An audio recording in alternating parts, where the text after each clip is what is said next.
Praise the Lord. Greetings to you all in the name of our Lord and Savior Jesus Christ. Today's Bible verse, the Gospel according to St. Luke, chapter 2, verse 14. Glory to God in the highest heaven and peace on earth to those with whom He is pleased. ಲೂಕನು ಬರೆದ ಸುವಾರ್ತೆ 2ನೇ ಅಧ್ಯಾಯ 14ನೇ ವಚನ. ಮೇಲಣ ಲೋಕಗಳಲ್ಲಿ ದೇವರಿಗೆ ಮಹಿಮೆ, ಭೂಲೋಕದಲ್ಲಿ ಮನುಷ್ಯರೊಳಗೆ ಸಮಾಧಾನ, ದೇವರು ಅವರಿಗೆ ಒಲಿಯುತ್ತಾನೆ.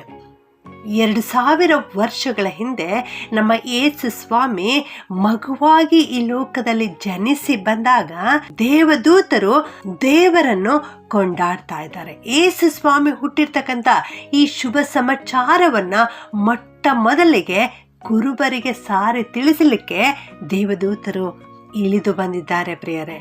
ಇಲ್ಲಿ ದೇವದೂತರು ಕುರುಬರ ಮುಂದೆ ಕಾಣಿಸಿಕೊಂಡು ದೇವದೂತರ ಒಂದು ದೊಡ್ಡ ಸೈನ್ಯವೇ ಕಾಣಿಸಿಕೊಂಡು ಇಲ್ಲಿ ದೇವರಿಗೆ ಮಹಿಮೆ ಪಡಿಸುತ್ತಾ ಇದ್ದಾರೆ, ದೇವರನ್ನ ಕೊಂಡಾಡ್ತಾ ಇದ್ದಾರೆ. ಏನೆಂದರೆ ಮೇಲಣ ಲೋಕಗಳಲ್ಲಿ ದೇವರಿಗೆ ಮಹಿಮೆ ಉಂಟಾಗಲಿ ಎಂಬುದಾಗಿ. ಈ ಮಗು ಈ ಲೋಕದಲ್ಲಿ ಜನಿಸಿದಾಗ ದೇವರಿಗೆ ಮಹಿಮೆ ಉಂಟಾಯಿತು ಮತ್ತು ಭೂಲೋಕದಲ್ಲಿ ಮನುಷ್ಯರೊಳಗೆ ಶಾಂತಿ, ಸಮಾಧಾನ ದೊರೆಯುವಂತಾಯಿತು ಪ್ರಿಯರೇ.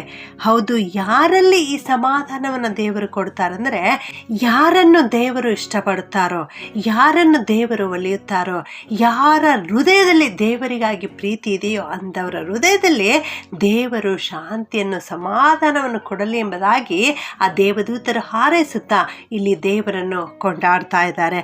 ಹೌದು, ನಮ್ಮ ಯೇಸು ಸ್ವಾಮಿ ಸಮಾಧಾನದ ಪ್ರಭುವಾಗಿದ್ದಾರೆ, ಸಮಾಧಾನದ ಅರಸರಾಗಿದ್ದಾರೆ.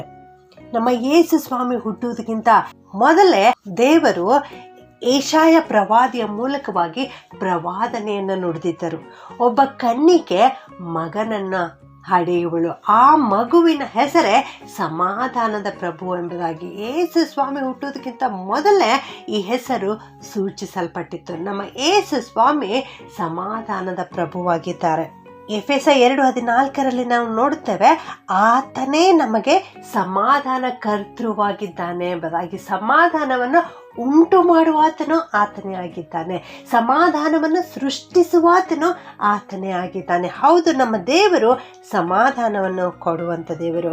ಮೀಕನ ಗ್ರಂಥ 5ನೇ ಅಧ್ಯಾಯ 5ನೇ ವಚನದಲ್ಲಿ ನಾವು ನೋಡ್ತೇವೆ, ಕರ್ತನೇ ನಮಗೆ ಸಮಾಧಾನ ಪ್ರದನು ಎಂಬುದಾಗಿ. ಸಮಾಧಾನವನ್ನು ಕೊಡುವಾತನು ಆತನೆಂಬುದಾಗಿ ಮೀಕ ಪ್ರವಾದಿಯು ಕೂಡ ಪ್ರವಾದನೆಯನ್ನು ಯೇಸು ಸ್ವಾಮಿ ಹುಟ್ಟುವುದಕ್ಕಿಂತ ಮೊದಲೇ ನುಡಿದಿದ್ದಾರೆ ಪ್ರಿಯರೇ.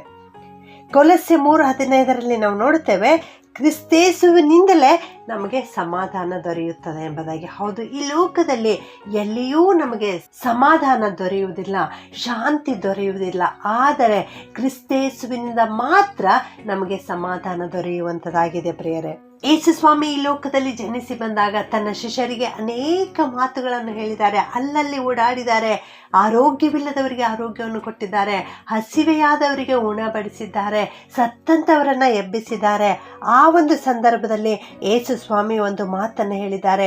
ಯೋಹಾನನು ಬರೆದ ಸುವಾರ್ತೆ 14ನೇ ಅಧ್ಯಾಯ 27ನೇ ವಚನದಲ್ಲಿ ನಾವು ನೋಡ್ತೇವೆ, ಶಾಂತಿಯನ್ನು ನಿಮಗೆ ಬಿಟ್ಟು ಹೋಗುತ್ತೇನೆ, ನನ್ನಲ್ಲಿರುವಂಥ ಶಾಂತಿಯನ್ನು ನಿಮಗೆ ಕೊಡುತ್ತೇನೆ. ಈ ಲೋಕ ಕೊಡುವಂಥ ಶಾಂತಿ ಅಲ್ಲ, ನನ್ನಲ್ಲಿರುವಂಥ ಶಾಂತಿಯನ್ನು, ನನ್ನಲ್ಲಿರುವಂಥ ಸಮಾಧಾನವನ್ನು ನಿಮಗೆ ಕೊಡುತ್ತೇನೆ ಎಂಬುದಾಗಿ ಯೇಸು ಸ್ವಾಮಿಯಲ್ಲಿ ಆಶ್ವಾಸನೆಯನ್ನು ನೀಡಿದ್ದಾರೆ. ಹೌದು ನನ್ನ ಪ್ರಿಯ ದೇವಜನರೇ, ಈ ಒಂದು ಸಂದರ್ಭದಲ್ಲಿ ನೀವೂ ಕೂಡ ಈ ಜೀವನದಲ್ಲಿ ಅನೇಕ ವಿಧವಾದ ಗೊಂದಲಗಳಿಗೆ ಸಿಲುಕಿಕೊಂಡು ಶಾಂತಿ ಇಲ್ಲದವರಾಗಿ, ಸಮಾಧಾನವಿಲ್ಲದವರಾಗಿ ಅಲಿಯುತ್ತಾ ಇರಬಹುದು. ಆದರೆ ಈ ಲೋಕ ನಿಮಗೆ ಶಾಂತಿ ಕೊಡುವುದಿಲ್ಲ, ಈ ಲೋಕ ನಿಮಗೆ ಸಮಾಧಾನವನ್ನು ಕೊಡುವುದಿಲ್ಲ. ನೀವು ಎಲ್ಲೆಲ್ಲಿ ತಿರುಗಾಡಿದ್ರೂ ಕೂಡ ನಿಮಗೆ ಸಮಾಧಾನ ದೊರೆಯಲಿಕ್ಕೆ ಸಾಧ್ಯವೇ ಇಲ್ಲ. ಆದರೆ ಸಮಾಧಾನ ಕೊಡುವಾತನು ಒಬ್ಬನೇ ಒಬ್ಬನಾಗಿದ್ದಾನೆ, ಆತನೇ ನಮ್ಮ ಕ್ರಿಸ್ತ ಯೇಸುವು. ಹೌದು, ನಿನಗೆ ಸಮಾಧಾನ ಕೊಡಲಿಕ್ಕೆಂದೇ ಯೇಸು ಸ್ವಾಮಿ ಈ ಲೋಕದಲ್ಲಿ ಜನಿಸಿ ಬಂದಿದ್ದಾರೆ. ಈ ಕ್ರಿಸ್ಮಸ್ ಸಂದರ್ಭದಲ್ಲಿ ನಾವೆಲ್ಲರೂ ಕ್ರಿಸ್ತನ ಕಡೆಗೆ ತಿರುಗಿಕೊಳ್ಳೋಣ. ನಾವು ಸಮಾಧಾನವನ್ನು ಪಡೆದುಕೊಳ್ಳಬೇಕಾದರೆ ಕರ್ತನಿಗೆ ಇಷ್ಟವುಳ್ಳ ರೀತಿಯಲ್ಲಿ ನಾವು ಜೀವಿಸಬೇಕು, ಕರ್ತನಿಗೆ ಮೆಚ್ಚುಗೆಯಾದ ಜೀವನವನ್ನು ನಾವು ಜೀವಿಸಬೇಕು. ಆಗ ದೇವರು ನಮ್ಮನ್ನು ಒಲಿಯುತ್ತಾರೆ, ಆಗ ದೇವರು ನಮಗೆ ಶಾಂತಿ ಸಮಾಧಾನವನ್ನು ಕೊಡುತ್ತಾರೆ. ಪ್ರಾರ್ಥನೆ ಮಾಡಿಕೊಳ್ಳೋಣ. ಸಮಾಧಾನ ಪ್ರಭುವಾಗಿರುವಂಥ ನಮ್ಮ ಪರಲೋಕದ ತಂದೆಯಾದ ದೇವರೇ, ಕರ್ತನಾದ ಯೇಸು ಸ್ವಾಮಿಯೇ, ನಿನಗೆ ಸ್ತೋತ್ರ ಉಂಟಾಗಲಿ ಸ್ವಾಮಿ. ಅಪ್ಪ, ನಮಗೆ ಸಮಾಧಾನವನ್ನು ಕೊಡುವುದಕ್ಕಾಗಿಯೇ ಈ ಲೋಕದಲ್ಲಿ ಮಗುವಾಗಿ ಜನಿಸಿ ಬಂದಿದ್ದೀರಿ ಅಲ್ಲಪ್ಪ. ಆದ್ದರಿಂದ ನಿಮ್ಮನ್ನು ಕೊಂಡಾಡ್ತೇವೆ ಸ್ವಾಮಿ.